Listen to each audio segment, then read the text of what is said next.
ನಮಸ್ಕಾರ ವೀಕ್ಷಕರೇ, ಹೇಗಿದ್ದೀರಾ? ನಾನಿವತ್ತು ನಿಮಗೆ ತೋರಿಸ್ತಾ ಇರೋಂತ ರೆಸಿಪಿ ಇದೆಯಲ್ಲ, ಅದೆಲ್ಲರೂ ಕೂಡ ಅಂಗಡಿಲಿ ಅಥವಾ ಬೇಕರಿನಲ್ಲಿ ನೀವು ತಗೊಂಡು ತಿಂದೇ ಇರ್ತೀರಾ. ಸೊ ಮಸಾಲೆ ಶೇಂಗಾ ಅಂತ. ಈ ಶೇಂಗಾ ಎಷ್ಟು ಸಿಂಪಲ್ ಆಗಿರುತ್ತೆ ಅಂದ್ರೆ ಮನೇಲೆ ಮಾಡ್ಕೊಂಡು ನೀವು ಬೇಕಾದಷ್ಟು ಸ್ಟಾಕ್ ನ ಇಟ್ಕೋಬಹುದು. ತಿಂಗಳಾನ್ಗಟ್ಲೆ ನೀವು ಇಟ್ಕೊಂಡು ತಿನ್ಬಹುದು. ಇದನ್ನ ತಿಂಗಳಾನ್ಗಟ್ಲೆ ಅಲ್ಲ, ಬರೀ ಒಂದ್ ದಿನಕ್ಕೆ ಖಾಲಿ ಮಾಡ್ತಾರಪ್ಪ ನಮ್ಮ ಹುಡುಗರಿಗೆ ಏನಾರು ಮಾಡ್ಕೊಟ್ರೆ ಅಂತಂದ್ರೂ ಪರವಾಗಿಲ್ಲ. ಸೊ ಇದನ್ನ ಮಾಡ್ಕೊಡಿ. ಯಾಕಂತಂದ್ರೆ ನೀವು ಅಂಗಡಿಲಿ ತಂದು ಕೊಡೋ ಅಷ್ಟು ದುಡ್ಡು ಏನಿರುತ್ತಲ್ವಾ, ಸುಮ್ಮನೆ ದುಡ್ಡು ಕೂಡ ವೇಸ್ಟ್. ಮನೇಲೆ ಮಾಡಿದ್ರೆ ದುಡ್ಡನ್ನು ಸೇವ್ ಮಾಡಬಹುದು, ಮಕ್ಕಳಿಗೆ ಒಳ್ಳೆ ಸ್ನಾಕ್ಸ್ ಆಗುತ್ತೆ. ನೀವು ಕೂಡ ಸಂಜೆ ಟೀ ಟೈಮಿಗೆ ಇದನ್ನ ಸ್ನಾಕ್ಸ್ ರೀತಿನಲ್ಲಿ ಬಳಸಬಹುದು.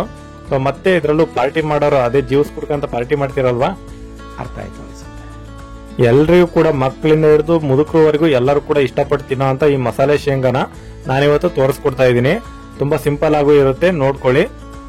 ಈ ಮಸಾಲೆ ಶೇಂಗಾ ಮಾಡೋದಕ್ಕೆ ನಾನು 1 ಕಪ್ ಶೇಂಗಾನ ತಗೊಂಡಿದ್ದೀನಿ, ಹಸಿ ಶೇಂಗಾನ.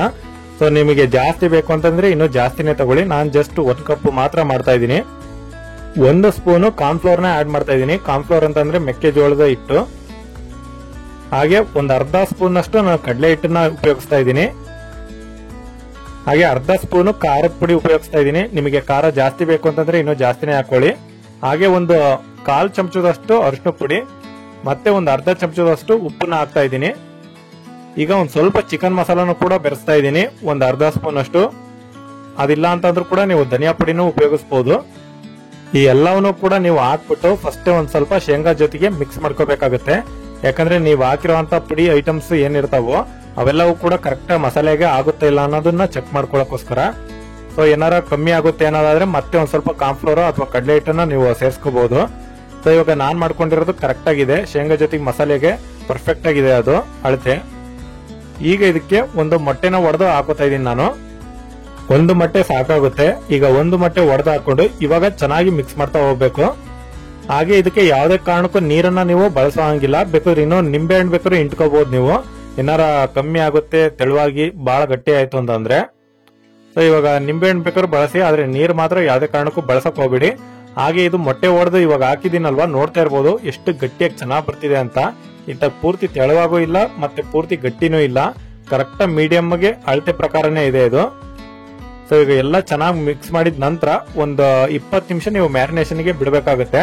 ಹಂಗಾದ್ರೆ ಮಾತ್ರ ಚೆನ್ನಾಗಿ ಎಲ್ಲಾ ಶೇಂಗಕ್ಕೂ ಅಂಟ್ಕೊಳ್ಳುತ್ತೆ ಮಸಾಲೆನೂ ಕೂಡ. ಮತ್ತೆ ನಾವು ಕರಿಬೇಕಾದ್ರೂ ಕೂಡ ಅದು ಎಲ್ಲೂ ಕದ್ಲೋದಿಲ್ಲ, ಅಂದ್ರೆ ಬಿಟ್ಕೊಳ್ಳೋದಿಲ್ಲ ಮಸಾಲೆ.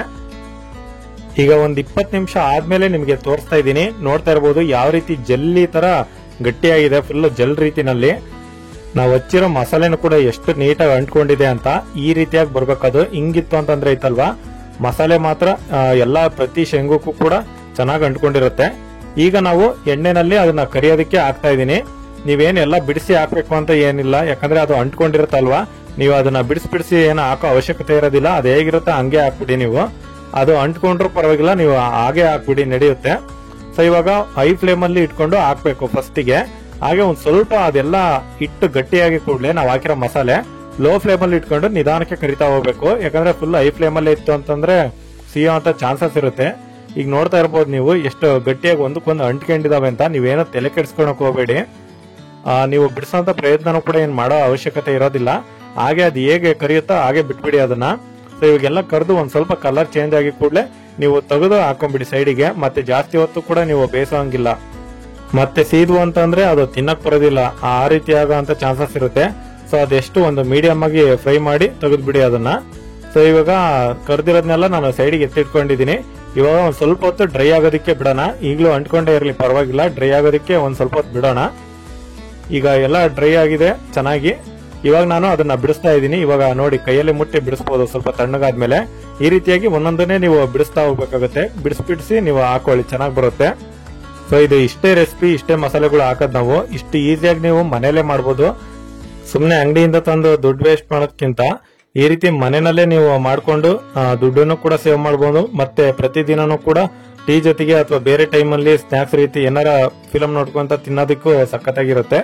ಸೊ ಈ ರೆಸಿಪಿ ನಿಮ್ಗೆಲ್ಲ ಇಷ್ಟ ಆಗಿದ್ರೆ ದಯವಿಟ್ಟು ನನ್ನ ಚಾನಲ್ಗೆ ಫಸ್ಟ್ ಸಬ್ಸ್ಕ್ರೈಬ್ ಆಗಿ, ಹಾಗೆ ನನ್ನ ಪ್ರತಿ ವಿಡಿಯೋಸ್ನು ಕೂಡ ನೋಡಿ. ಹಾಗೆ ಇಷ್ಟ ಆದ್ರೆ ಲೈಕ್ ಕೂಡ ಮಾಡಿ. Thanks for watching.